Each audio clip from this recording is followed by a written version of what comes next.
একবারে নতুন পানির মাছ। মাছগুলো কাইটা ভালোভাবে ধুয়ে নিছি। দেখেন কত ছোটো ছোটো মাছ। তো দেখেন একবারে ছোটো মাছ, এগুলো আজকে চচ্চড়ি বানাবো। ছোটো মাছটা রান্না করব, সেটাই আপনাদের সাথে শেয়ার করব। তো এখন আমি পেঁয়াজ আর কাঁচা মরিচ কেটে নিব।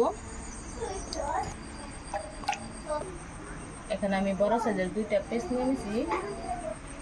তো এগুলো কেটে নেব।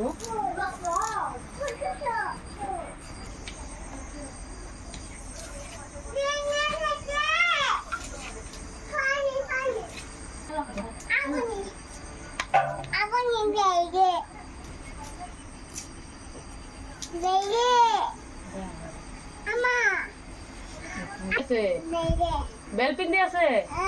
ও হাই কই দিয়ক। হাই।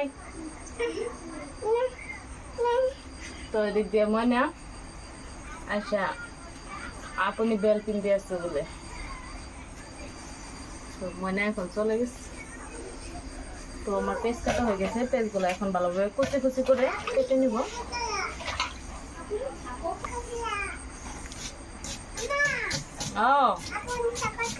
আপনি সাইকেল চলাইতা। তো আমার পেঁয়াজ আর কাঁচামরিচ কাটা হয়ে গেছে। এখন মাছের মধ্যে মশলাগুলো দিয়ে নিব। ময়না কি করতেছ? আরে দিয়ে দেখেন ময়না, দেখেন সোফার সব কভার সবার একবারে ফালিয়ে দেখেন কি অবস্থা করে। অল্প পরে পরে সে এগুলা দেখেন কিভাবে ফালিয়ে দিতেছে। কি করতেছ?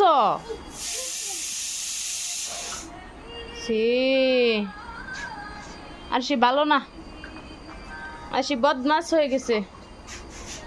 ওই কি করি আসা? সব ফালিয়ে দিছে দেখেন কি অবস্থা। আমি এখানে রান্না করতেছি আর এদিক দিয়ে সে আমার কাম মানে বাড়াইতেছে। আসি ঘুমাইছে? আসি ঘুমাই গেছে? কেডা ঘুমাইল দিয়া? কি যে করে আরশি।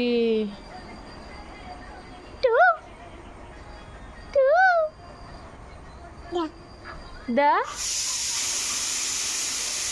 তো হাই। আমি রান্না বাড়া শেষ করে দিই। তো এদিক দিয়ে আমার মাছটা এখন আমি কড়াইতে ঢেলে দিব, তারপরে একসাথে মাখিয়ে রান্না করব যেহেতু, সেই জন্য। তো এখন দিয়ে দিব আমি মরিচের গুঁড়া, তারপর হলুদের গুঁড়া, জিরার গুঁড়া, তারপর দিয়ে দিব স্বাদ মতো লবণ, দিয়ে দিব মিঠা তেল। তো এখন একসাথে ভালোভাবে মিক্স করে নিব মাখিয়ে। তো এখন ভালোভাবে মাখিয়ে নিছি, অল্প পানি দিয়ে রান্নাটা বসায় নেব।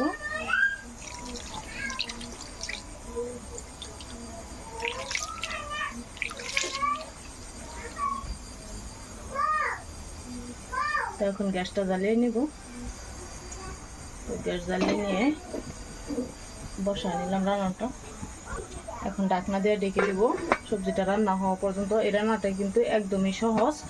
তো রান্নাটা হওয়ার লইকে অপেক্ষা থাকবো। তো এখন দেখি আমার ছোট মাছের তরকারিটা কেমন হইলো, রান্নাটা হইলো কিনা। তো দেখবো এখন। তো দেখেন কত সুন্দর হয়েছে। তো করে নিব। তো প্লিজ সবাই লাইক কমেন্ট শেয়ার আর সাবস্ক্রাইব করে দেবেন। আশা করি সবারই ভালো লাগবে।